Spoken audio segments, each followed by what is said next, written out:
School തുറക്കാൻ ദിവസങ്ങൾ മാത്രം ശേഷിക്കെ മുന്നൊരുക്കങ്ങൾ ഒന്നും നടത്താതെ പത്തനംതിട്ട തൈക്കാവ് സർക്കാർ ഹയർ സെക്കൻഡറി സ്കൂൾ ചോർന്നൊലിക്കാതിരിക്കാൻ വാർപ്പിന് മുകളിൽ ടാർപോളിൻ വിരിച്ചിരിക്കുകയാണ്. സ്കൂൾ പരിസരം ശുചിയാക്കിയിട്ടില്ല. മഴക്കാലമാണെങ്കിലും വെള്ളക്ഷാമവും സ്കൂളിൽ രൂക്ഷമാണ്. പ്രവീൺ പുരുഷോത്തമൻ വിശദാംശങ്ങളുമായി. പ്രവീൺ, ഈ ടാർപോളിൻ കൊണ്ടൊക്കെ തടഞ്ഞു നിർത്താൻ കഴിയുന്നൊന്നും മഴയൊന്നും അല്ല വരാൻ പോകുന്നതെന്നുള്ളതാണ് കാലാവസ്ഥാ നിരീക്ഷണ കേന്ദ്രത്തിൻ്റെ മുന്നറിയിപ്പ്. എന്താണ് തൈക്കാട് സർക്കാർ ഹയർ സെക്കൻഡറി സ്കൂളിൻ്റെ പ്രശ്നം?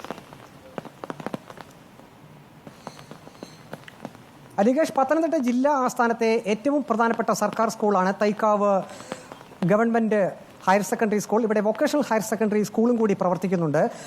കഴിഞ്ഞ പ്രവേശനോത്സവത്തിന്, അതായത് 2023 പ്രവേശനോത്സവത്തിന് ഈ സർക്കാർ സ്കൂളിൻ്റെ മുന്നിൽ തയ്യാറാക്കിയ ഒരു പന്തൽ മാതൃകയിലുള്ള ഒരു കെട്ടാണിത്. വർഷം ഒന്ന് കഴിഞ്ഞിട്ടും ഈ കെട്ട് ഇവിടെ നിന്ന് മാറ്റിയിട്ടില്ല. അതിൽ നിന്ന് തന്നെ ഈ സ്കൂളിൻ്റെ പ്രവർത്തനം നമുക്ക് എങ്ങനെയായിരിക്കുമെന്ന് ഊഹിക്കാൻ കഴിയും. ഇതിൻ്റെ മുകളിൽ നമുക്ക് കാണാം, അന്ന് പ്രവേശനോത്സവത്തിന് തയ്യാറാക്കിയ മരക്കമ്പുകൾ അതിപ്പോൾ ഉണങ്ങി ഇരിക്കുകയാണ്. ഏത് നിമിഷവും അത് നിലത്തേക്ക് വീഴാവുന്ന ഒരവസ്ഥയാണ്. ഇത് സ്കൂളിൻ്റെ പ്രധാനപ്പെട്ട ഒരു കവാടമാണ്. അതാണ് ആദ്യം നമുക്ക് ഇവിടെ നിന്ന് ദൃശ്യത്തിലൂടെ നമുക്ക് പറയാനുള്ളത്. രണ്ടാമതുള്ളത്, ഈ സ്കൂളിലേക്ക് വരുന്നത്, ഇതൊരു കുന്നിൻ്റെ മുകളിലാണ് ഈ സ്കൂളുള്ളത്. വലിയ മതിൽക്കെട്ടുകൾ സ്കൂളിൻ്റെ ഇരുവശങ്ങളിലുമായുണ്ട്. കഴിഞ്ഞ അധ്യയന വർഷത്തിൽ പഴയ ഒരു ബാത്റൂം ഇവിടെ നിന്ന് പൊളിച്ചു മാറ്റിയപ്പോൾ അതിൻ്റെ അവശിഷ്ടങ്ങൾ ഇപ്പോൾ ഈ റോഡിൻ്റെ അരികിൽ ഈ മുകളിലായിട്ട് നിൽക്കുകയാണ്. ഞാനിപ്പോൾ നിൽക്കുന്ന സ്ഥലത്തിന് തൊട്ടപ്പുറത്ത് വലിയ കോൺക്രീറ്റ് അവശിഷ്ടങ്ങൾ നമുക്ക് കാണാൻ കഴിയും.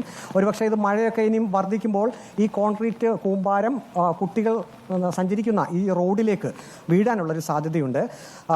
മറ്റൊരു പ്രധാനപ്പെട്ട വിഷയം എന്നുള്ളത്, സർക്കാർ സ്കൂളിൽ ഒരു സ്കൂൾ ബസ്സുണ്ട്. ആ സ്കൂൾ ബസ്സിൻ്റെ അവസ്ഥ നമുക്ക് ദൃശ്യത്തിലൂടെ തന്നെ കാണാം.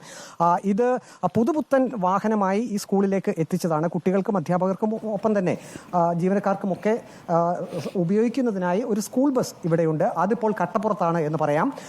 ഇത് വീണ ജോർജ് MLA ആസ്തി വികസന ഫണ്ടിൽ നിന്നും അനുവദിച്ച ആ തുക ഉപയോഗിച്ച് വാങ്ങിയ സ്കൂൾ ബസ്സാണ്. ഇത് ഇപ്പോൾ ഉപയോഗിക്കുന്നതേ ഇല്ല. ഇതിൻ്റെ ടയറുകളൊക്കെ നാശമായി കഴിഞ്ഞിട്ടുണ്ട്. നമുക്കറിയാൻ കഴിഞ്ഞത്, ഈ ബസ്സിന് യന്ത്ര തകരാറോ അല്ലെങ്കിൽ മറ്റ് എന്തെങ്കിലും സാങ്കേതിക പ്രശ്നങ്ങളോ ഉള്ളത് കൊണ്ടല്ല, ഇത് ഉപയോഗിക്കാതെ കിടന്ന് ഈ പരുവത്തിൽ ആയതാണ്.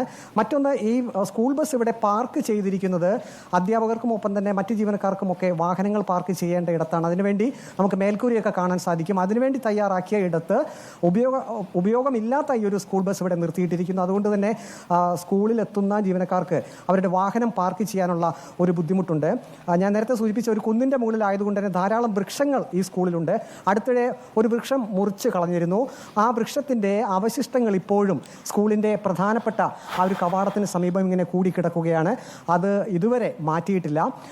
ഇവിടെ ഏറ്റവും പ്രധാനപ്പെട്ട ഒരു പ്രശ്നം, വേനൽക്കാലങ്ങളിൽ, അതായത് ജനുവരി മാസത്തിനൊക്കെ ശേഷം കുട്ടികൾക്ക് വെള്ളത്തിന് രൂക്ഷമായിട്ടുള്ള ക്ഷാമം അനുഭവപ്പെടുന്ന ഒരിടമാണ്. ഇവിടെ പൈപ്പ് കണക്ഷൻ ഉണ്ടെങ്കിലും കുന്നിൻ്റെ മുകളിലായതിനാൽ ഈ സ്കൂളിന് ഏകദേശം ഒരു 50 മീറ്റർ താഴെ വരെ മാത്രമേ വെള്ളം എത്തുന്നുള്ളൂ. കാരണം ഈ കുന്നിന് മുകളിലേക്ക് വെള്ളം പമ്പ് ചെയ്യാനുള്ള ആ ഒരു സാങ്കേതിക സംവിധാനം ഇല്ല എന്നാണ് നാട്ടുകാരിൽ നിന്ന് നമുക്ക് അറിയാൻ കഴിയുന്നത്. പിന്നെ ഇവിടെ ആകെയുള്ളത് ഒരു കിണർ മാത്രമാണ്. ആ കിണർ കൂടി ഞാൻ കാണിച്ചു തരാം. പക്ഷേ ആ കിണർ ഇതുവരെ ശുചീകരിച്ചിട്ടില്ല. ഇപ്പോൾ മഴ പെയ്തപ്പോൾ ആ കിണറ്റിൽ വെള്ളമുണ്ട്. ഈ വെള്ളമായിരിക്കും ഇനി തുടർന്നുള്ള ദിവസങ്ങളിൽ കുട്ടികൾ ഉപയോഗിക്കുക. പക്ഷേ ഇത് വേനൽക്കാലത്ത് പറ്റുന്ന ഒരു കിണർ കൂടിയാണ്. ഇത് ശുചിയാക്കിയിട്ടില്ല എന്നാണ് നാട്ടുകാർ പറഞ്ഞത്. ഇതിൻ്റെ മുകളിലൊക്കെ നമുക്ക് വല വിരിച്ചിട്ടുണ്ട്. പക്ഷേ ഇത് വേനൽക്കാലത്ത് ഈ വെള്ളമൊക്കെ ശുദ്ധീകരിക്കേണ്ടതാണ്. അങ്ങനെ നിരവധി പോരായ്മകൾ ഈ സ്കൂളിനുണ്ട്. 500ഓളം കുട്ടികളാണ് ഈ സ്കൂളിൽ പഠിക്കുന്നത്. കുടിവെള്ള പ്രശ്നം തന്നെയാണ് ഏറ്റവും പ്രധാനപ്പെട്ടത് ആയിട്ടുള്ളത്. സർക്കാർ ആ കാര്യത്തിൽ അടിയന്തരമായി ഇടപെടണമെന്നൊരു ആവശ്യം കൂടി കുട്ടികൾക്കുണ്ട്. കുട്ടികൾക്കൊപ്പം തന്നെ ജീവനക്കാർക്കെല്ലാം ഉണ്ട്. ഇത്രയും വിദ്യാർത്ഥികൾ പഠിക്കുന്ന ഈ സ്കൂളിലേക്ക് ആവശ്യത്തിനുള്ള ഈ കിണറ്റിലെ വെള്ളം മാത്രം ഉപയോഗിക്കാൻ സാധിക്കില്ല, അല്ലെങ്കിൽ അതുകൊണ്ട് തികയില്ല എന്നൊരു പോരായ്മ കൂടി ഈ സ്കൂളിനെ സംബന്ധിച്ചുണ്ട്. മറ്റൊന്ന്, പഴക്കമുള്ള കെട്ടിടങ്ങൾക്ക് പകരം പുതിയ കെട്ടിടങ്ങൾ ഇവിടെ നിർമ്മിച്ചിരുന്നു. അതിന് ഉള്ളിലൊക്കെ ചോർച്ചയുണ്ട്. പക്ഷേ നമുക്ക് അങ്ങോട്ടേക്ക് കയറാനുള്ള ഒരു സൗകര്യം ഇപ്പോൾ ഇല്ല. എങ്കിൽ അങ്ങനെയും ഒരു പരാതി ഉണ്ട്. ഏതായാലും അധ്യയന വർഷം തുടങ്ങാൻ ഇനി ദിവസങ്ങൾ മാത്രം ശേഷിക്കെ ഇത്രയും പോരായ്മകളാണ് പത്തനംതിട്ട ജില്ലാ ആസ്ഥാനത്തെ ഏറ്റവും വിവിധ ഇടങ്ങളിൽ ഇത്തരം പോരായ്മകളുണ്ട്. പല തരത്തിലുള്ള പോരായ്മകളാണുള്ളത്. ചിലത് ചൂണ്ടിക്കാണിക്കുന്നു എന്ന് മാത്രമേ ഉള്ളൂ.